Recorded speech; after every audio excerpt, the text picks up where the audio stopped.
6월은 호국 보훈의 달로 지켜왔습니다. 그래서 오늘이 이제 마지막 주일이고요. 늘 우리가 나라와 민족을 위해서 기도해야 합니다. 특별히 6월 달이니까 나라와 민족을 위해서 기도하는 게 아니라 우리 한국교회의 전통은 늘 나라와 민족을 위해서 기도하던 교회였습니다. 그러니 늘 잊지 않고 기도해야 되겠고, 특별히 6월 달에 이 나라와 민족을 향한 하나님의 놀라운 사랑과 은총을 기억할 수 있게 된 것 참 감사하게 생각합니다. 오늘 이제 그 호국 보훈의 마지막 주일로, 호국 보훈의 달의 마지막 주일로 우리 민족의 완전한 평화를 향한 소망을 간구하는 시간이 되기를 바랍니다. 오늘 말씀에 비추어서 살펴보면 이스라엘과 우리나라는 굉장하게 닮아 있다는 것을 알게 됩니다. 비록 많은 시차는 있지만요, 시간적으로 역사적으로 차이는 나지만 시간대가 차이 날 뿐이죠. 이스라엘의 역사를 보면요, 애굽에 종살이를 했던 때, 또 바벨론 포로 생활을 했던 때와 같이 억압받는 시기가 있었습니다. 우리나라도 똑같죠. 일제치하에서 굉장히 고통받았던 시간들이 있었습니다. 이스라엘이 또 역사상 수많은 외침이 있었습니다. 주변 강대국들의 침략 속에 늘 버티면서 살았던 게 이스라엘인데, 우리 잘 알다시피 우리나라도 반만년 역사 속에 얼마나 많은 외침이 있었습니까? 그렇지만 아직까지 한 우리 대한민국의 정통성 아래 서 있는 것도 참 감사한 일이고요. 무엇보다 닮아있는 모습이 뭐냐 하면 남왕국과 북왕국이 분열되었던 그 남북 분열의 모습이 오늘날 대한민국의 상황과 똑같다는 것을 알게 됩니다. 그래서 너무나 흡사하게 닮아있는 예전 이스라엘, 북왕국, 이스라엘, 남유다 이렇게 분열됐던 모습과 지금 남한과 북한이 분열되어 있는 이 상황 속에서 우리는 사실은 에스겔이 그 당시 상황 속에 던졌던 희망의 메시지가 오늘 우리 남북 분단의 현실 속에 있는 우리 대한민국에도 똑같은 소망의 메시지를 준다고 생각합니다. 이런 전제를 가지고 오늘 주의 말씀을 통해 은혜를 나누고자 합니다. 이스라엘의 역사상 이스라엘이 통일 왕국으로 있을 때에 그때 위험은 대단한 것이었습니다. 이스라엘이 통일 왕국으로 지냈던 것은 단 3대밖에 아니라고 말씀드린 적이 있습니다. 언제였습니까? 이스라엘 초대왕 사울 왕, 그 다음 뒤를 이은 누구요? 다윗 왕. 다윗 왕조가 열렸죠. 그리고 이 다윗 왕조도 열려서 단 2대밖에 못 갑니다. 솔로몬 왕 때까지만 통일 왕국입니다. 그 이후 시대는 이제 분열 왕국으로 바로 들어가 버리게 되는데, 얼마나 대단했는지 사람들은 그 당시에 이스라엘을 솔로몬의 영광이라고 부르지 않았습니까? 너무나 영토도 넓었고 주변 강대국들도 복속되어서 이스라엘에 조공을 바치고 화친을 청해올 정도로 강성한 나라였습니다. 왜 그랬을까요? 사실은 그 이스라엘 초창기의 강성함은 신실한 종 다윗 때문입니다. 다윗이 하나님 앞에 신실했고 하나님만 섬기자 하나님께서 다윗에게 놀라운 은총을 허락하셨고 꺼지지 않는 등불을 허락하셨습니다. 그래서 다윗은 그 은총 아래 그 나라가 확립되었고 그 다음 때인 솔로몬 때까지 이 영광이 이어져 갔는데, 사실은 이 놀라운 영광을 바로 그 태평성대가 3대 만에 끝나게 한 것이 누구입니까? 우리는 이 역사적으로 잘 알고 있어야 합니다. 이 놀라운 태평성대를 망쳐버린 것이 사실은 솔로몬 왕이라는 것입니다. 우리는 솔로몬 왕이 지혜의 왕이고 솔로몬 성전도 건축했으니까 그 기억 때문에 대단한 왕으로 생각하고 있는데, 사실 대단하죠. 처첩을 1000명이나 거느렸으니 얼마나 대단하겠습니까? 열왕기상 11장에 보면 그 당시 정황을 자세하게 기록하고 있습니다. 그 열왕기상 11장 2절에 보면 하나님께서 이스라엘 자손에게 명령하셨던 게 있었거든요. 뭘 명령하셨냐면 이스라엘 자손에게 말씀하시기를 너희는 그들과 이방 사람들과 서로 통혼하지 말며 그들도 너희와 서로 통혼하게 하지 말라. 그들이 반드시 하나님의 말씀입니다. 그들이 반드시 너희의 마음을 돌려서 그들의 신들을 따르게 하리라. 그렇게 말씀하셨는데 솔로몬이 그들을 사랑하였더라. 그렇게 말씀하고 있습니다. 하나님께서 이스라엘 일반 백성들조차도 사실은 하나님을 섬기는 마음을 빼앗길까 봐 결혼하지 말라 그랬습니다. 이방 사람들과. 그렇게 하면 틀림없이 그 사람들이 이방 잡신을 데리고 와서 너희 마음을 뺏을 것이 틀림없으니 절대 그렇게 하지 말라 그랬는데 솔로몬은 그 말씀을 무시해버렸습니다. 그리고 이방 여인들을 궁궐로 불러들여서 처첩을 삼기 시작했던 거죠. 그때의 후궁이 700명이고요. 첩이 300명이었습니다. 도합 1000명. 남자분들 부러워하지 마십시오.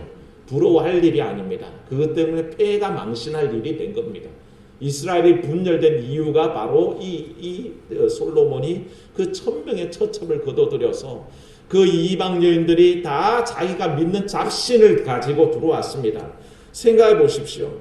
그가 아무리 성전을 건축해서 하나님 앞에 영광을 돌렸다 하지만 그 위에 살며 어떻게 됐습니까? 온갖 이방 잡신들의 산당들을 궁궐의 안에다 끄집어 들였습니다. 생각해 보십시오. 이스라엘의 3대 기름 부은 직책이 있다 그랬지 않습니까? 뭡니까? 제사장, 선지자, 왕을 기름 부어 세운 겁니다. 하나님의 거룩한 종으로 기름 부어 세운 이유가 뭐겠습니까? 주의 말씀을 예언하는 역할에 기름 부음이 있어야 되고요. 또 하나님 앞에 거룩한 예배를 집전할 때 기름 부음이 있어야 되고요. 하나님의 백성 다스릴 때에 하나님의 기름 부음이 있어야 하는 겁니다. 그래서 왕에게 기름 부어 세웠던 거죠. 그럼 왕이 어떻게 하겠습니까? 믿음에서 하나님 말씀 지키는 데서 그 신실함으로 온 백성들 앞에 모범이 돼야 되지 않겠습니까? 그런데 그 왕이 어떻게 합니까? 성전을 예루살렘에다 아주 거창하게 지어놔서 사람들이 그 솔로몬의 성전을 보면서 대단하다 칭찬은 했지만 성전만 거기 있을 뿐입니다. 실제로 자기의 삶 속에 궁궐에는 뭐가 들어왔습니까? 우상 숭배 터전이 들어와 있었던 거죠.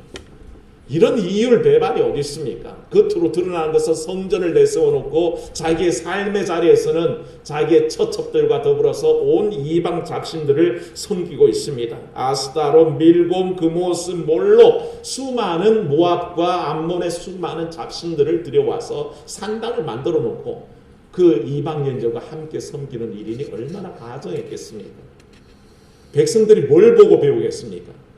아니 왕도 그러는데 우리라고 못할 거 뭐 있겠어? 그게 바로 앞에 서 있는 사람들이 제일 주의해야 되는 일입니다. 사랑 여러분, 모범을 보여야 될 위치에 있는 분들은 조심하십시오. 부모님들 조심하십시오. 자녀들이 내 신앙의 모습을 그대로 본따서 믿게 되어 있습니다.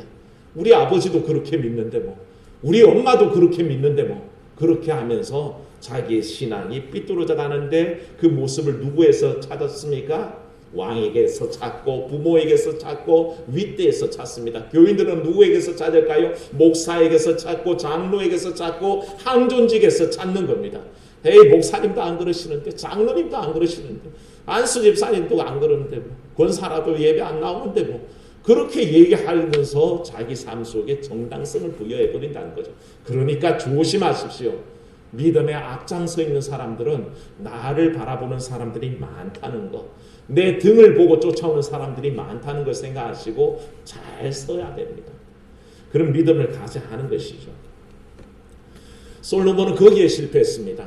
왕으로서 모범 보여야 되는데 성전만 그렇게 세워놓고 겉보기는 그럴듯하죠.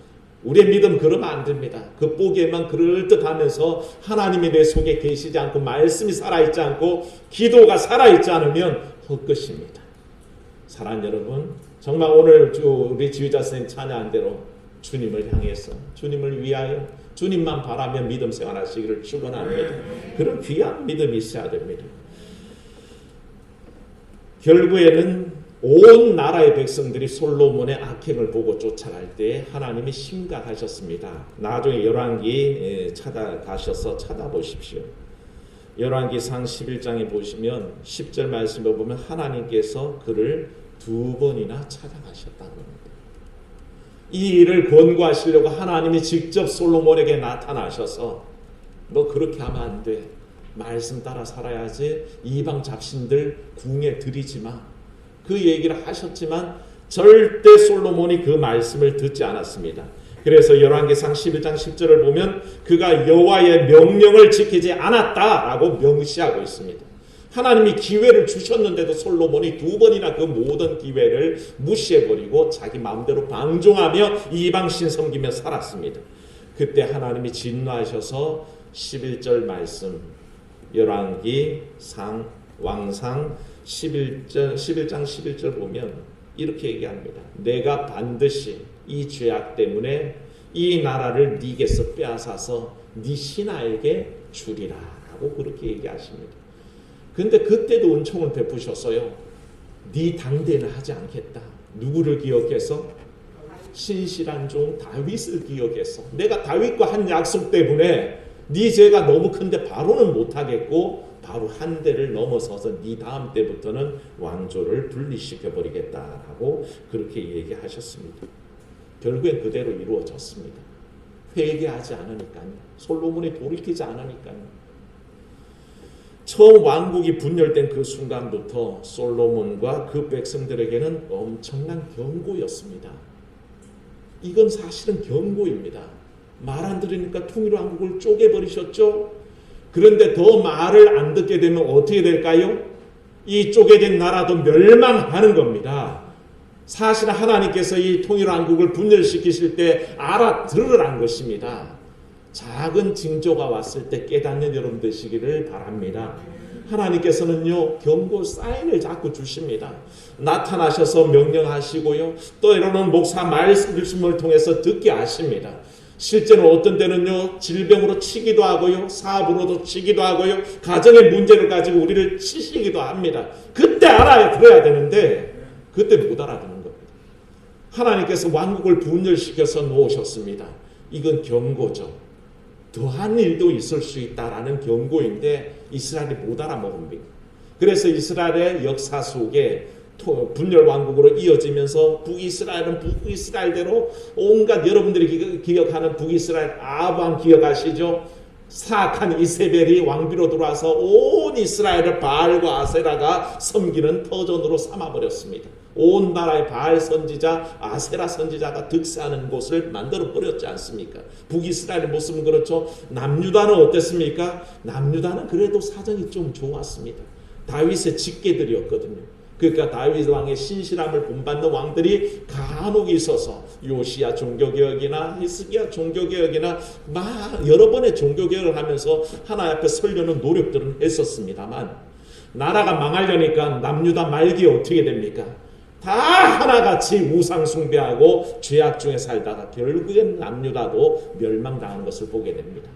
분열시키셨을 때는 나라를 두 쪽 내실 때는 경고하신 겁니다. 더 큰 일도 있을 수 있다. 그러니 조심하고 돌아오라는 뜻이었는데 남한국도 북이스라엘도 이 말씀에 귀 기울이지 않았던 겁니다. 결국에는 멸망당한 것을 알게 된 거죠.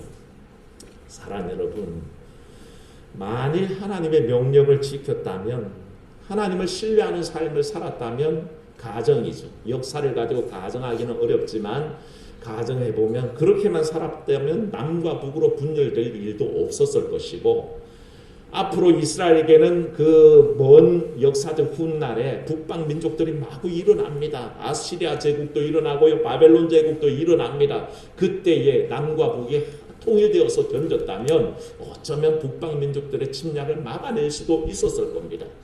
그런데 그 모든 기회들을 다 놓쳐버린 것을 알게 되죠. 결국에는 민족이 남과 북으로 분단되어 있는 그 상황은 엄청난 약점이고 힘겨운 일인 것이죠. 이것을 우리가 사실은 지금 현재 한국을 통해서 알 수 있습니다. 남과 북이 분열되어 있으면서 얼마나 많은 힘든 경우를 겪고 있습니까? 지난주에 말씀드렸지만 남과 북이 쏟아붓고 있는 군사비만 가지고 경제를 살려면요 우리가 얼마든지 먹고 살 만큼 활성화시킬 수 있습니다.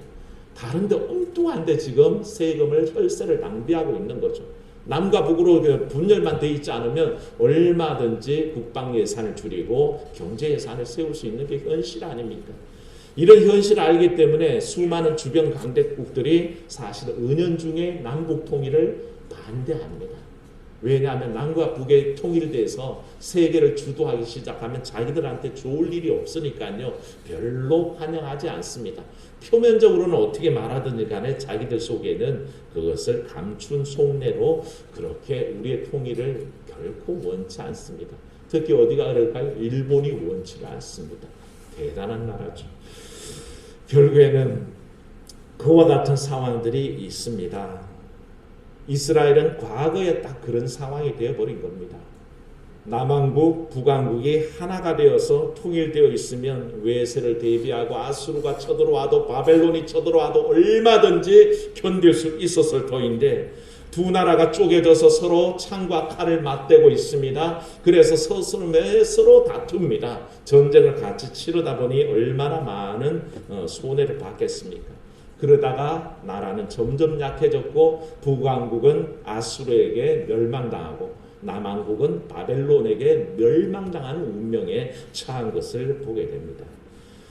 바로 이 남왕국까지 멸망당한 다음에 에스겔이 사실은 예언 활동을 시작합니다.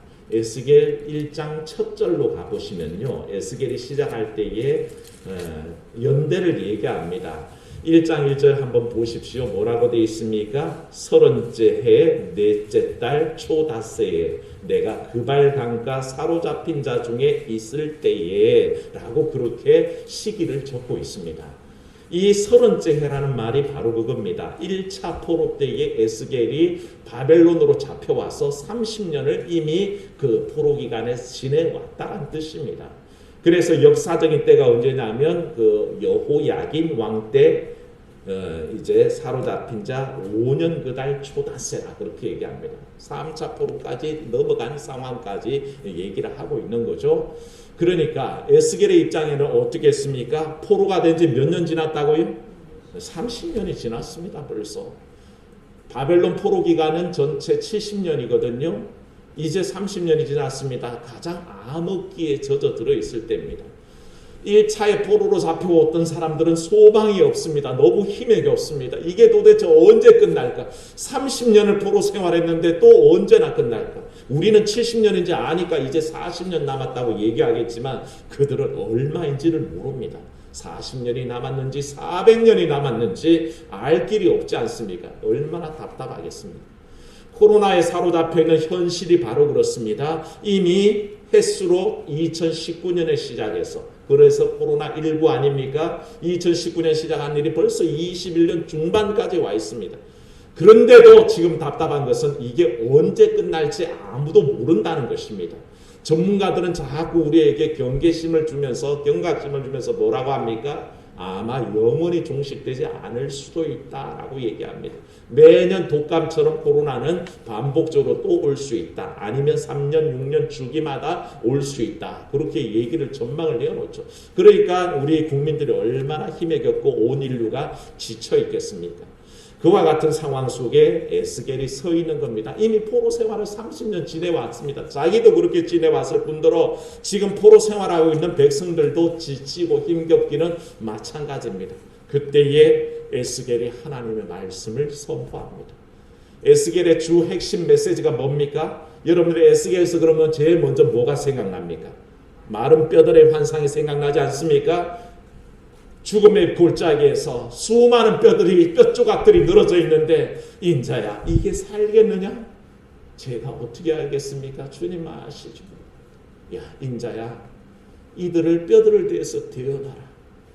결국에 하나님의 말씀에 순종하여 대언했더니 뼈들이 일어섭니다. 거기에 온갖 핏줄과 근육과 피부들이 입혀져서 일어나서 걸어가는데 큰 군대들아 그렇게 얘기하지 않았습니까? 이 모습이 뭡니까? 이스라엘의 미래입니다. 회복될 이스라엘을 예언한 것이죠. 에스겔의 메시지는 거기에 초점이 맞춰져 있었습니다. 그게 에스겔 37장 오늘 말씀 바로 앞부분에 나와 있는 것이고요. 에스겔이 계속 전망할 때 47장에 넘어가면 성전에서 흘러나오는 물에 관한 예언이 있습니다. 하나님께서 회복하실 나라, 하나님 말씀이 충만한 나라. 그래서 이스라엘이 회복되는데 어떻습니까? 점점 은혜 속에 말씀의 은혜가 처음에는 발목에 오고 그 다음에는 어디에? 무릎에 오고 그 다음에는 어디? 허리에 오고 그 다음은 도저히 헤엄쳐서 건널 물이지 사람이 그냥은 건너갈 수 없는 물이 되었더라 라는 예언을 통해서 뭐라 했습니까? 말씀이 충만한 세상, 그래서 회복된 세상을 에스겔이 전망하고 예언하는 것입니다. 오늘 말씀도 바로 그 말씀입니다. 하나님께서 절망 중에 있는 이스라엘, 암흑 속에 있어서 아무것도 보이지 않는 그 포로기 중간에 그 위치에서 뭐라고 하셨습니까? 두 나라가 합쳐져서 다시는 나뉘지 아니하리라. 그렇게 선언한 것이 이스라엘에 주신 소망이었습니다. 오늘날 이 메시지가 우리 대한민국 사회도 임하기를 축원합니다. 남한과 북한이 하나님 말씀 앞에 서야 됩니다. 주를 믿는 신앙 안에 서야 됩니다. 그래야 그 우리 두 나라가 합쳐질 수 있는 겁니다. 다른 어떤 방법은 없습니다. 사실은 오늘 예언의 말씀에 뭐라고 했습니까? 한 임금이 나타나서 한 임금이 모두 다스리는 때가 온다라고 예언하지 않았습니까? 이스라엘에게 이것은 사실은 메시아의 희망입니다. 우리에게는 어떻습니까? 이 한 지도자는 정치적 지도자가 아닙니다. 이 임금은 정치적 지도자가 아니라 바로 우리를 다스릴 영원하신 왕이신 하나님인 것을 믿습니다. 하나님이 다스리는 세상이 바로 통일의 세상으로 인도하신다는 것입니다. 이것을 우리 대한민국 사람들은 누구보다 기대해야 됩니다. 포로기 중에 있는 이스라엘이 바로 이 두 나라가 합쳐지고 회복되리라는 이 소망이 있었던 것처럼 오늘 이 대한민국의 분단 현실 속에 우리 믿음의 백성들은 더 기도하고 사모하고 이 말씀을 가지고 소망을 삼아야 한다는 것이죠. 사랑하는 여러분, 하지만 이 일에는 전제가 있습니다. 오늘 말씀 돌아가셔서 23절 읽어보겠습니다. 시작. 그들이 그 우상들과 가져간 물건과 그 모든 죄악으로 더 이상 자신들을 더럽히지 아니하리라. 아멘. 이 말씀을 중요하게 보십시오. 나라가 분열될 때 뭐 때문에 분열됐다고요? 솔로몬이 우상 숭배에서 분열되지 않았습니까? 근데 이 나라가 다시 합쳐질 때는 뭐가 전제가 돼야 됩니까? 더 이상 우상 숭배하지 않고 더러운 물건 가지지 않고 가증한 짓을 하지 않는 겁니다. 그게 전제되지 않으면 회복되기 어렵다는 것입니다. 우상으로 망가진 나라, 우상을 척결함으로 회복되는 겁니다. 사랑하는 여러분, 우리는 안 그렇습니까? 가정에 문제가 생겼습니다. 그 문제를 해결하지 않습니까? 그 근본이 해결돼야죠. 나라에 문제가 있으면 그 나라의 근본을 해결해야 됩니다. 사람의 관계에 문제가 있으면 그 관계에 틀어진 핵심이 뭔지를 고쳐야 될 거 아닙니까? 그거 그대로 놔두게 어떻게 회복이 되겠습니까? 하나님은 그걸 직시하신 겁니다. 에스겔의 예언을 통해서 우상으로 망한 나라는 우상을 척결해야 회복되는 것입니다. 믿으십니까? 사랑하는 여러분, 우리의 삶 속에 다가온 고난을 잘 들여다보십시오. 이게 무엇 때문에 왔는지를 바라볼 때 내 죄악 때문이면 내 죄를 버리십시오. 내 삶이 잘못되어 있었습니까? 내 삶을 고치십시오. 그래야 우리의 삶이 온전하게 회복되는 줄로 믿습니다. 하나님은 그걸 우리 에스겔을 통해서 우리에게 가르쳐 주고 계십니다. 여러분 반드시 기억하십시오.